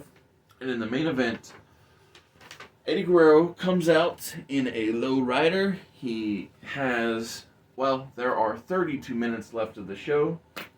So we do have enough time. That gives it away. Eddie Guerrero goes 30 minutes with Jamie Noble, the Intercontinental Champion. While Jamie does not lose, He also does not win. he does not win. The clock winds down. The time is up. And Eddie Guerrero, Jamie Noble, they're both sweaty. They're both spent. And at the end of the night, they're both on their knees. Their heads are against each other, but they struggle to get up. And when they both get up, Jamie puts out his hand. Eddie shakes it. Excellence has been obtained. Eddie Guerrero We'll get a future Intercontinental title match. correct. Eddie Guerrero will get a future Intercontinental title match. Good stuff. And this Sunday is your pay-per-view, correct? Correct. So, up next is No Way Out. Begins with Christian versus Kurt Angle. With hair Stacey. versus hair. Hair versus hair. Beautiful. This is what the people want. That's definitely what I want. Yeah, I'm about to say. Been pushing for this for a while. So I actually had an image in my head where this match is very similar to the actual hair versus hair match between Kurt and Edge. Makes sense to me. Pretty much same story beats, just splice in, Christian's moveset. So, the hanging kick, the reverse DDT. He still does a spear in honor of his now fallen brother who is currently injured. Correct. Well, he's been injured, but officially injured. Yeah, officially off the roster. Yep. Hit the big spear, big 2 count, big. Oh, can't believe it. Stacy's over here trying to cheer Kurt on, trying to get the energy. Kurt's setting up for the angle slam. Christian pops out the back, kill switch. 1, 2, 3. Oh boy. Beautiful. We got a bald Kurt Angle. Can't wait. Can't wait. So Christian ties him to the barber's chair because Does the gimmick, yeah. Yep, top of the ramp. Shaves his head. After he shaves his head, he leaves the crowd in the "You Suck" chants. Mm-hmm. That kind of is the birth of that for his song because I realized when I was booking this that we haven't done that yet. Beautiful. So that's that match. Next up we have Tommy Dreamer versus Hardcore Holly for the Hardcore title. Cool. Almost forgot to say that because Hardcore is already in his name. My namesake, yes. Yes. John Cena comes out because the brackets were revealed on the pre-show on what the U.S. title tournament will be. Cena found out Hardcore is his first round opponent. Beautiful. So he's coming out on commentary to scout his opponent. And John's a good talker. And John is a phenomenal talker. And of course, in classic wrestling fashion, because since it was joint pay-per-views and announce table ringside, Holly throws Richards or Snow, pick one, into Cena to because it's classic. Yeah. Wrestler at commentary position. Yes. Shenanigans.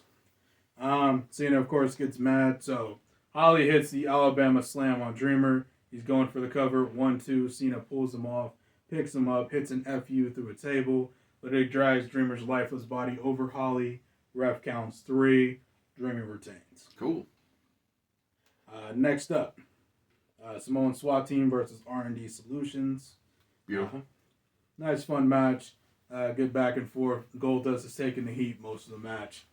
He's a good seller, so it works. Literally the best seller in the match, I think. Oh, 100%, yeah. Yeah, by far. Yeah. A, most experienced. B, the other guys were mostly dominators, not so much sellers. Yep, exactly. Gets the big tag to Rico. Rico's firing up. Big, passionate. Give him that love. Yeah, getting that love. Goes for the wheel kick. Umaga catches him in midair. Tosses him over his head backwards to Tao, who catches him in a Samoan drop. He hits the... Umaga hits up top. Splash. 1, 2, 3. R&D lose. Good match, though. Crowd was very adamant. Give standing ovation.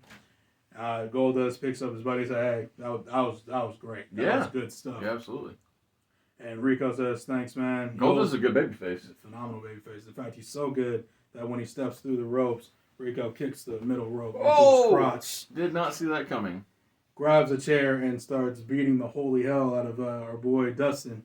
Okay. All right. And out to the save. You want to take a guess on who saves? It has to be Billy Gunn. It is Billy Gunn. Man, see, this is why I love Oz. He watches the products. Yes. Well, listens in this case. Yeah. I see it in my mind. Yeah, exactly. There you go. But Goldust makes the big save. I mean, Billy makes the save for Goldust, yeah. Thank you. Yeah, Billy saves Goldust, runs Rico off. Rico is running away. Ironically enough, Billy and Rico are first round opponents with each other in the U.S. title. Perfect. Man, crazy how this works out. But wrestling's not predetermined at all. No chance. This is happened to work out. This is a random lot drawing.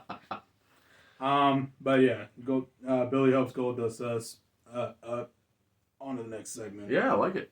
Molly versus Trish Stratus. Black Widow Alliance run out to distract the referee. Victoria hits Molly Holly with the women's championship. Trish then picks up the lifeless, unconscious Molly for the Stratus faction and the 1, 2, 3. Cool. So Victoria with the classic. If I can't be women's champion, no one's gonna be women's champion. Right. Well, that and I like it. It keeps plates spinning. Exactly. And also a big win for Trish. Women's champion, gotta have those. Keeping that heat going from her and Lita's heel run. Exactly. And then last but certainly not least, we have Triple H versus Shawn Michaels for the never-ending feud. DX versus DX. The Gang versus the Heartbreak Kid. The Click. So much history. I don't even. Yeah, like I said, never-ending feud. Yeah, literally never-ending feud. Yeah, it's the match that brought Shawn back from his 5-year hiatus. Yes, exactly.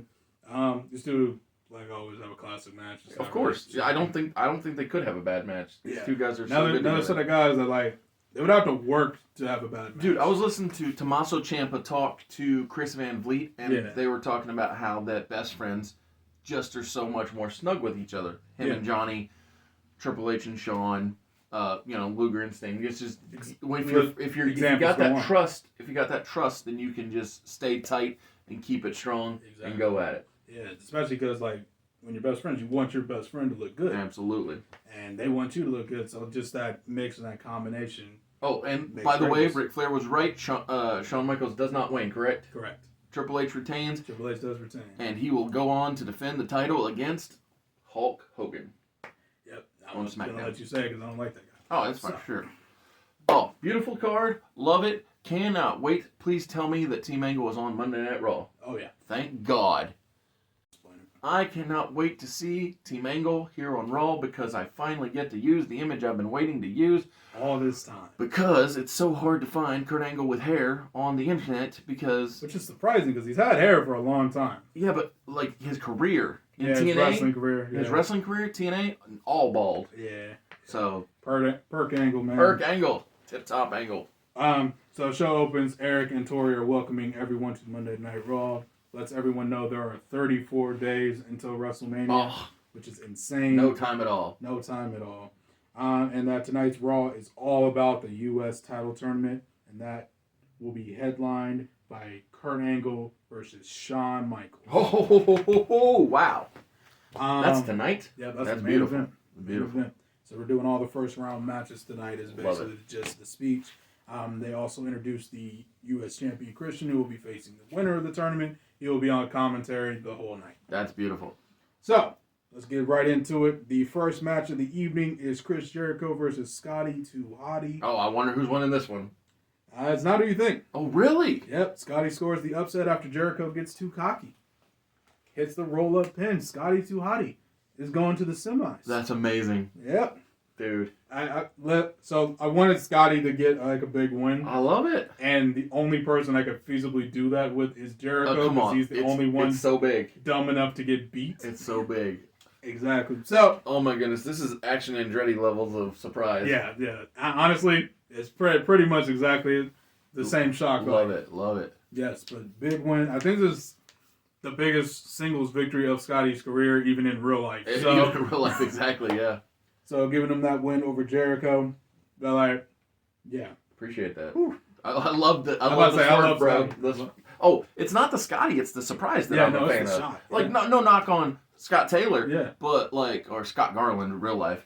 It is Scott Garland. But I appreciate being taken aback. Yeah. Hey, gotta keep us on our toes, right? Yes. So next match is Rikishi versus Steven Richards. Rikishi goes over. Yes, you did get that one. Yeah. Yep. Rikishi wins with the Keish driver. Yeah. 1, 2, 3. And so our semifinals are a battle of two friends. Yay! Love when that happens. Oh, sorry, I forgot to add this part. So the finals is a triple threat match, so there's 3 semifinal matches. Sweet. Just to clarify that, because I'm going to say that 3 times. That's okay. So it's oh crap, what is it? 12-man bracket. No. I don't know.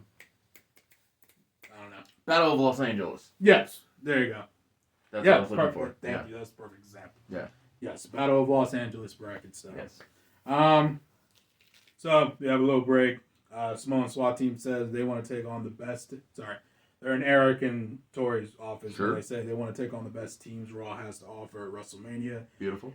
So this leads Eric to suggest, okay, how about this? How about Samoan SWAT team versus Wrestling's Greatest Tag Team versus the Dudley Boys versus a 4th team to be determined in the coming weeks. Sounds good to me. It sounded good to Tori, too. She said, wow, Eric, that was actually a good decision. I know, right? I had no idea you had that in you. Yeah. Didn't no money falling out of your pockets even? About to say, let me check that. No, you're good. Yeah, that was... No payoffs. Yeah, all right, good. No notes. Good stuff. We head on to the next match. It is John Cena versus Hardcore Holly. Holly comes out. So this is like the one match, like, because I can't remember if we're PG yet or not, or if we do blood.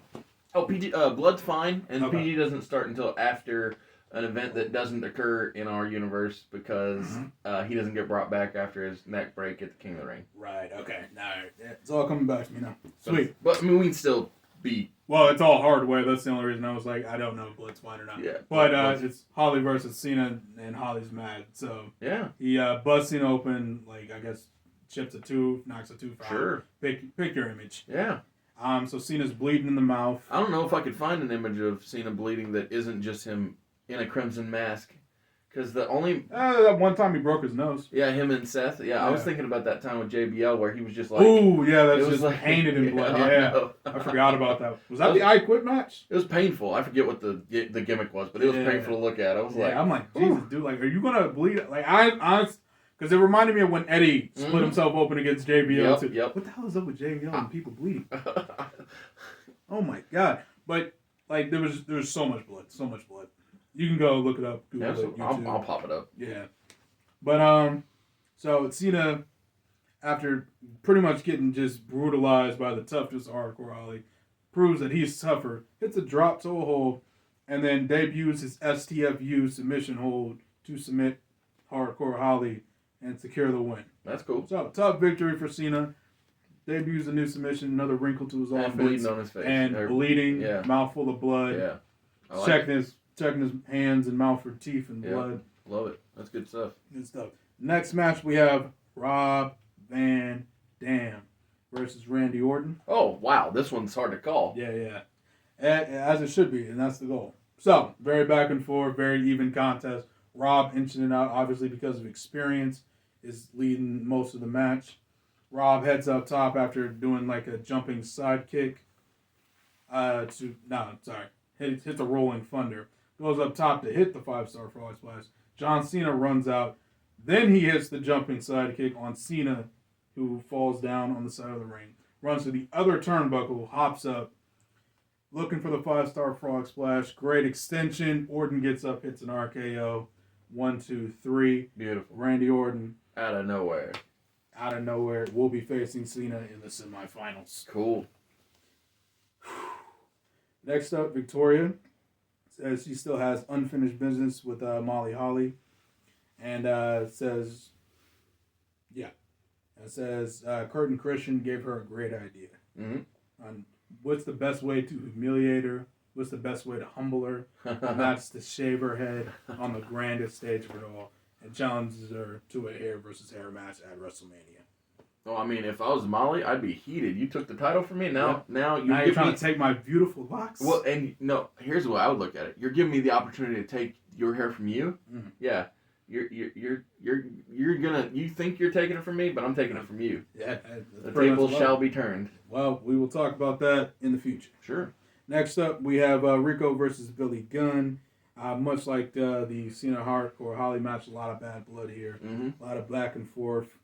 Goldust is actually at the commentary table, just kind of discussing the situations. Like, listen, I know Billy and me have this very awkward relationship. I just want to be friends with him. I think he's a great guy. I think he's one of the best tag team wrestlers. That's a shoot right there. He really is a great tag team wrestler. Phenomenal. Yeah. Absolutely phenomenal. And it kind of explains his reasoning for that and how heartbroken he is that Rico betrayed him. Yeah. I mean, because personally, I saw Rico as almost a kindred spirit to Goldust. Now, not yet in this current iteration, but in the future, Rico gets big into the makeup, and he adds Miss Jackie Gata, to his ensemble. Yeah, was that like 04? Late 03, early 04, something like that, yeah. Ballpark. But, yeah, so that's why I was so shocked with the turn, but I like it. Yeah, I'm not mad at it. Felt like it worked. It did, yeah. And it finally gave Goldust what he wanted with Billy, so exactly. I like it. So Rico tries to cheat, obviously. He has some type of weapon, whatever it is, doesn't matter. Goldust takes it out of his hand. I have a weapon in mind. Go for it.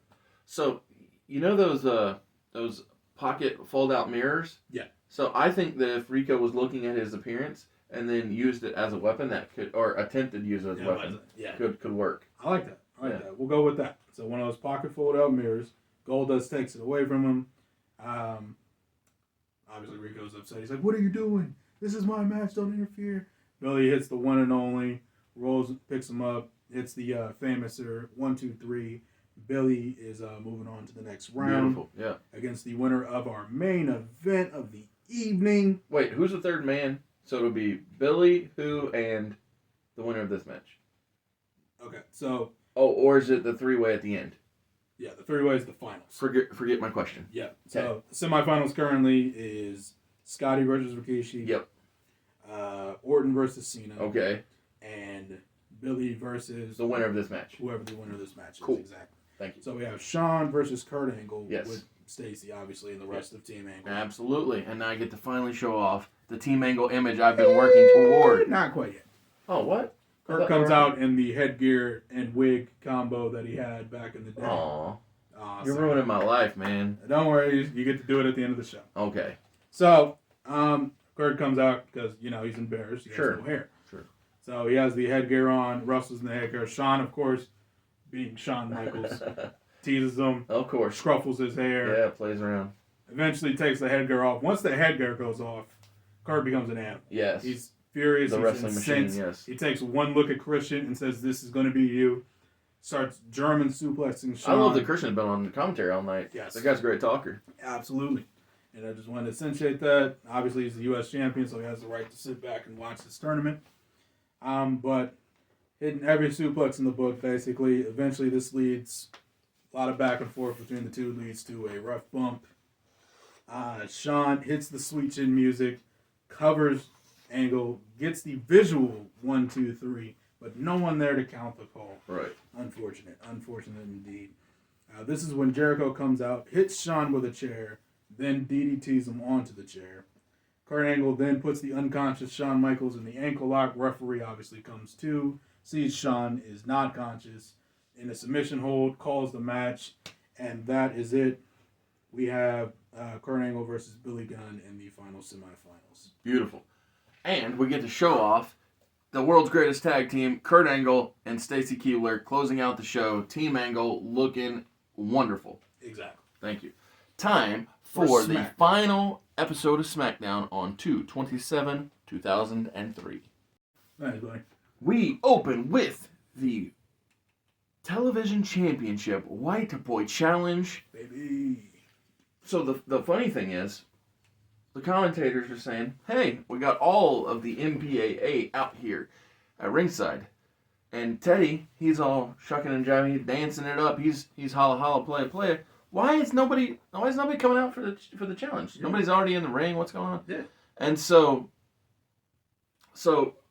Bradshaw slaps Farouk on the chest, smiles, pops back behind while Rodney Mack and Teddy Long are looking forward, hits Rodney with a clothesline from behind, oof, and says, "It's me. I'm a white boy." Damn it. Exactly. And so Bradshaw, so Farouk helps Teddy out of the ring because Teddy's taken aback by this. Can't believe it. And Farouk's like, "Oh, it's just friendly competition, right?" It's all good. Don't worry. And so, regardless of what happens, we'll still have the title. Exactly. Yeah. MPAA walking away with the title no matter what. The funniest part though, so obviously Edge not a small human being. No. Taker not a small man at all. Not in the slightest. But outside of those two individuals, Rodney Mack has primarily taken on smaller wrestlers. Of course.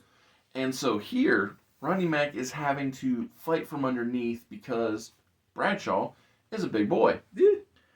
The thing is that Rodney Mack ain't having none of it though. No. He is not only mad that he got jumped from behind, he's irritated that his stablemate, his friend, attacked him. And so Rodney Mack is fighting hard and going at it with the best of his ability. And he works Bradshaw into the corner. He hits a powerful uppercut. Bradshaw is selling along the ropes. Rodney Mack kicks him in the gut. He's selling his gut. And then, Rodney, he rears back, he runs back, he hits Bradshaw's gut with his shoulder gets him up, shoulder thrust, gets him up on that top. Rodney Mack now smiles. Crowd's into this. They're actually on the side of Rodney Mack at this point because Bradshaw is the bad guy in this scenario for jumping him. So Rodney Mack goes to the outside, hits the drive-by, and the referee's counting, but while the referee's counting, Teddy goes over and talks to Rodney, and Farouk is helping Bradshaw up. Yeah. Like they're not splintering, but it's a dynamic we've never seen before. Of course. With the group. And so Farouk helps Bradshaw into the ring. The Mack attack is hit. Rodney rolls up Bradshaw, 1, 2, and kick out. So Bradshaw works his way up. They're throwing hands. They're going at it. And so at one point, Rodney Mack is actually falling to Bradshaw. Bradshaw goes for another clothesline, this time from hell, which means Rodney Mack's going to be face forward. Yeah. But as Bradshaw runs at Rodney Mack falls down. Okada spot. Or Omega spot. Bradshaw hits the ropes, and as he bounces back, is disoriented. Rodney Mack gets up, puts him up into the Michinoku driver, and then hooks him 1, 2, 3. Fair enough. Post-match, Teddy and Farouk both get in the ring and raise both of the guys up from the MPAA. Mm-hmm.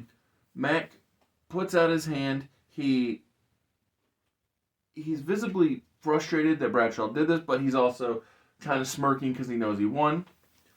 Bradshaw, he shakes Rodney Mack's hand, but in his eyes it tells a story.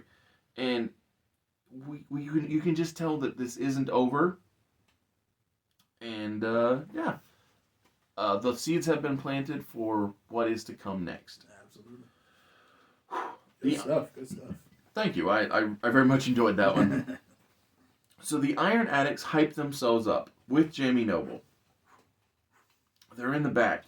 And Jamie asked them to allow him to have next week's main event clean.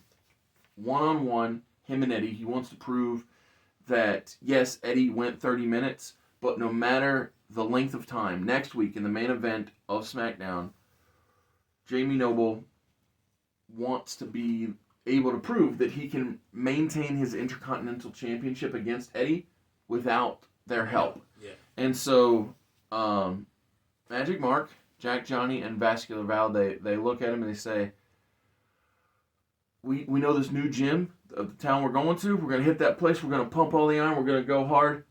You got this. So basically what they're doing is I'm letting you, the audience, know they're not in the building. Yeah. So from there, Night Test takes on Chuck Palumbo. This is a continuation of the tag encounter that the teams had. Mm-hmm. Ric Flair shows up with Randy Orton and Dave Bautista wearing a sling up in the lounge area of the arena. Right. That you can see them arriving and in style with ladies in tow with drinks ready, all that, and classic evolution. So with their arrival, it allows Test to catch Palumbo with his attention diverted, him with a boot to the head, and a surprise roll up. Yeah. And Test gets a unexpected victory over Palumbo. Nice. So here at the midway point of the show, we get Chavo Guerrero challenging Rey Mysterio, not for the cruiserweight title, but for the opportunity to get a cruiserweight title match and do what his uncle did the week before and go the distance. Absolutely. So, as you know personally, Chavo Guerrero and Rey Mysterio know how to put on great wrestling. Can't believe it. It's shocking. And so, while Eddie Guerrero is watching on, kind of like this. well, what I was going to say, kind of hurting by his family, hurting one another. Eddie cheers on both sides, and he's upset when Chavo loses the match. At 28 minutes, 30 seconds, he gets so close to winning, or to going the distance, but doesn't make it. Doesn't quite make it.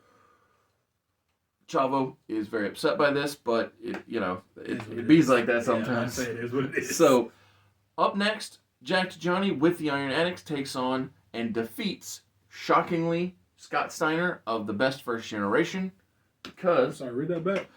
Johnny Stamboli defeats Scott Steiner because I'm setting up the Iron Addicts to be the next challengers to the BFG. That was not what I expected, but all right. That's what's up. Well, so occasionally you gotta throw some curveballs, like getting some Scott Garland's going over some all-time greats. Yeah, fair enough. All right.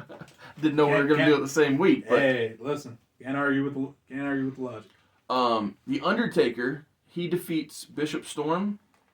All throughout the match, the camera cuts to Evolution, constantly mocking, eating popcorn. Yeah, exactly, having a good time. But the Undertaker gets one up on the Regal counter threat. He's not like Palumbo. He's got experience. Yeah, he was able to overcome the distraction, or the attempted distraction. Matt Hardy, continuing on his winning ways in the Cruiserweight division, defeats Funaki. Post-match, Matt, Shannon, and Crash. So Shannon and Crash, they both lift up Matt, and he sits on their arms, and they kind of like buckle under the weight because Matt's like right. And so Matt is so boastful because he thinks he's finally getting king of the cruiserweights. He's in that place where he's getting ready to go up against Rey Mysterio. Of course. So in the main event, this is the Backlash match from 2002. It's Hulk Hogan versus Triple H for the Undisputed Championship. However, this is not babyface Triple H like we had there. This is big old heel Triple H, and Triple H defeats Hulk Hogan, retaining the championship. And throughout the match, and here's the most important part about all of this, throughout the match, we see that the Evolution box is emptied. And it's like, oh, where'd they go? What's going on? Huh, that's strange. So we see commotion where the Deadly Riders and Evolution are going at it in the back. And so when Triple H hits that final pedigree and gets that 1, 2, 3, out through the crowd slides Brock Lesnar. He picks up Triple H onto his shoulders while Triple H is posing with the belt. F5. Big Brock holds up the title to close out this episode of SmackDown and show that there's no doubt about it. The next big thing is the guy who will dethrone Triple H at WrestleMania 19. Again. Yes. Well, he'll get back his title that Evolution stole from him at Survivor Series, basically. Exactly. Brother, it was a pleasure having you. Thank you very much. I hope you all enjoy, and I can't wait for next month's WrestleMania episode. I swear it's probably going to be pushing 3 hours because I know what we have booked for WrestleMania. It's going to be a long show. Thank you. Take care, guys.